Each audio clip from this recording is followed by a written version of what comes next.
আজি বহুত দিনৰ মূৰত মানে এই বছৰ ফুলকবি খাই আছোঁ বাৰু, কিন্তু আজি সেই ভিডিঅ'টো কৰোঁ বুলি ভাবিছোঁ। আজি অকণমান বেলেগকৈ বনাম।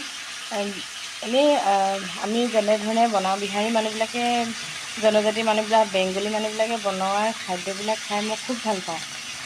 কিন্তু কেনেকৈ বনায়, কি মছলা ব্যৱহাৰ কৰে তাহাঁতি, আপোনালোকে বাৰু ভাল পায়নে?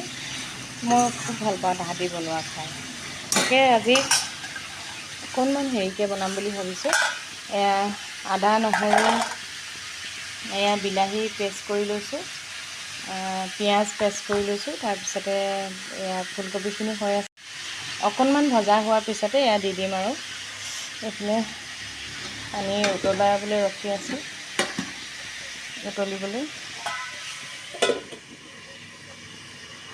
পনীৰ চনীৰ দি আলু ভাজি অকণ কৰি থৈছোঁ। বাচিলা?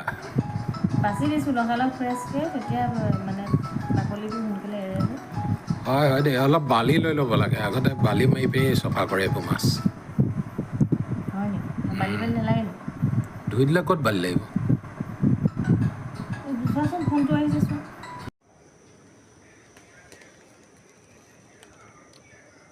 পাত আৰু আনিব লাগিছিলে, দেখিছানে? আকৌ আগদিনাখনেই মই মাছ পাতত দি ৰাখিছিলোঁ। কেনেকৈ পাতত দিছোঁ চাওকচোন বাৰু।